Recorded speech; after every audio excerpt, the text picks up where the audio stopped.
Hello everyone, and welcome back to the STM Campus Ministry video series on self-care.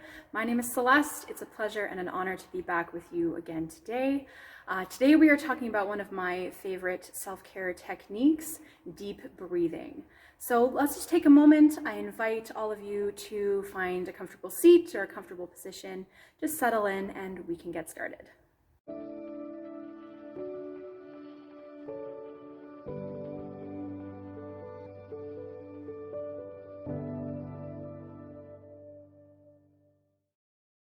So why practice deep breathing? Well, it has effect on both our body and our brain.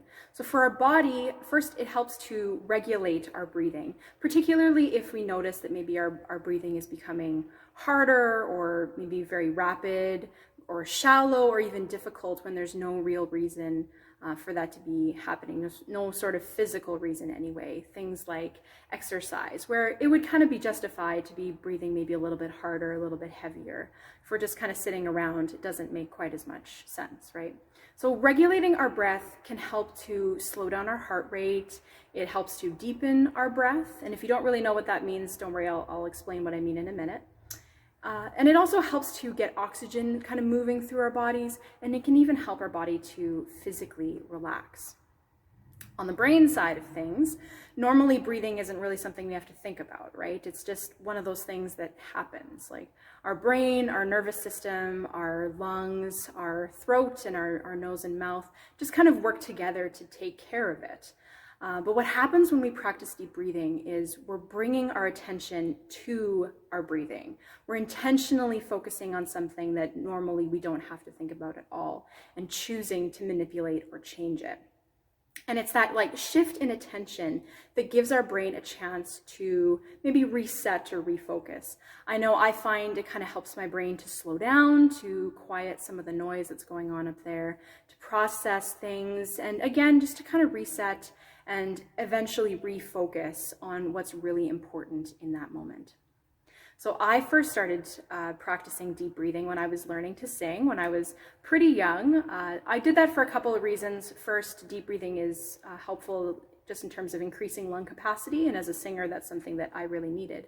But I also started practicing it outside of that context because I found that I was in some sort of more stressful situations, more anxiety-ridden situations, and I needed something to help me calm down, and this worked for that. So this technique that I'm going to kind of present today was first taught to me by my vocal teacher, but has kind of grown over the years, particularly as I learned and practiced things like centering prayer, meditation, and even yoga. And over the years, I have found that there are basically kind of two parts to deep breathing. First, I need to pay attention to how the air is going in and out of my body. So inhaling and exhaling and really paying attention to that.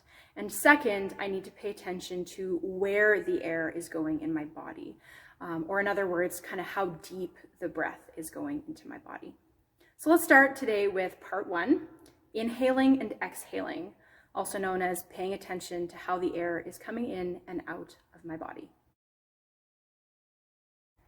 So this is the place to start. This is the first thing to think of, and it is the first change in our breathing that we should make when we try to sort of get into a deep breathing kind of a state. And that doesn't change regardless of whether we're in a normal situation or a normal state, just looking to relax a little bit further, or if we're in maybe a more anxious or panicked kind of a state and we're just kind of looking to break out of that anxiety or panic. This is the first change that we make.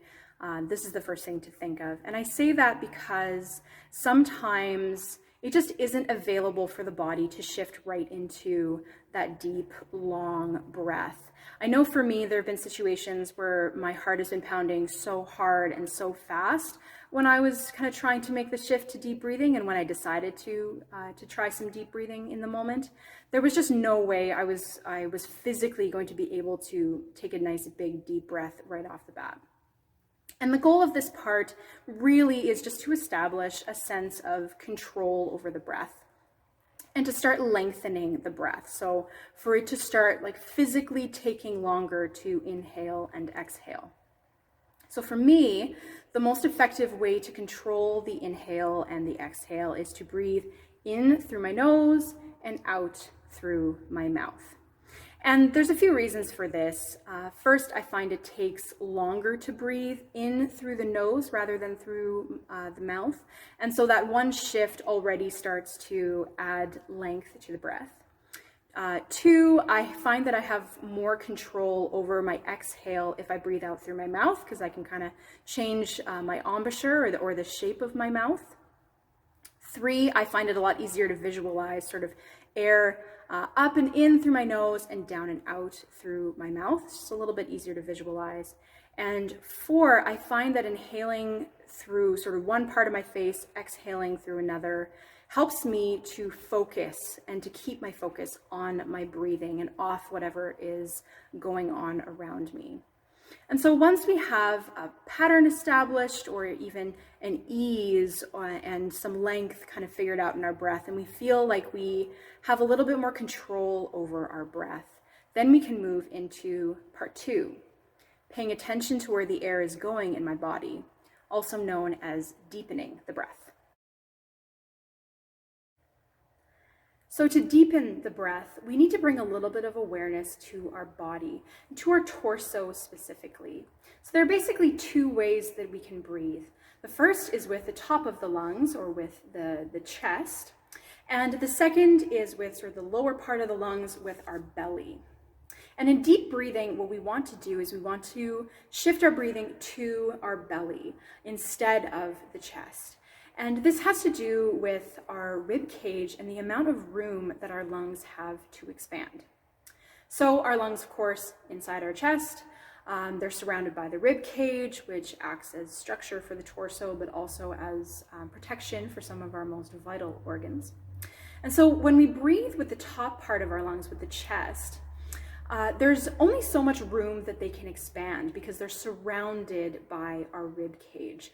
So we can breathe through the top, but there's just not a whole lot of room for the lungs to go. So we have less air that we're able to get into our bodies.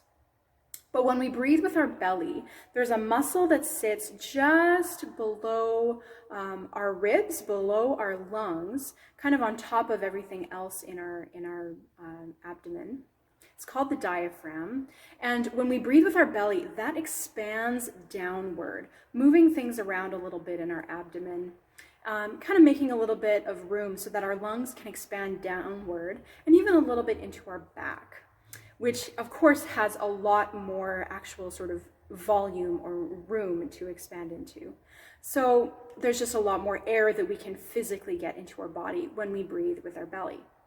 So when we're practicing deep breathing, what we want to do is we want to breathe with our belly, activating that diaphragm, because again, we can just get more air into our bellies than we can to into our chest with chest breathing. So one way to figure out how we're breathing, whether we're breathing with our chest or with our belly, is to put one hand on our chest and one hand on our belly, and to breathe and to see which hand moves.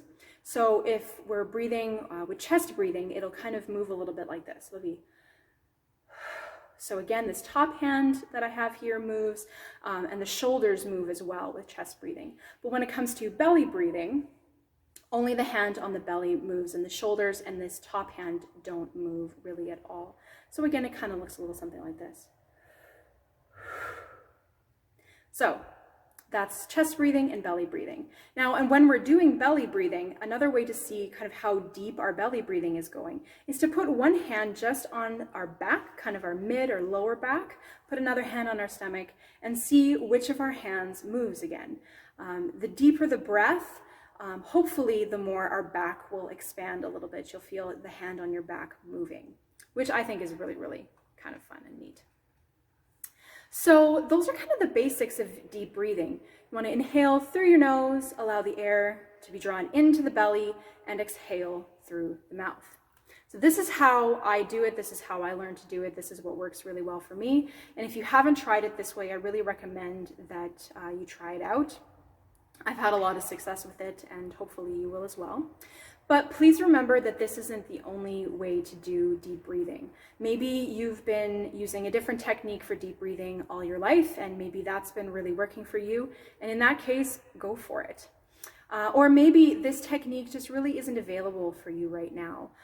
Maybe it's something like you have a bit of a head cold and so you can't really breathe through your nose, or maybe you have an injury that makes belly breathing a little bit more painful, and we don't really want that either. So please feel free to make adjustments or try something else if that will work better for you.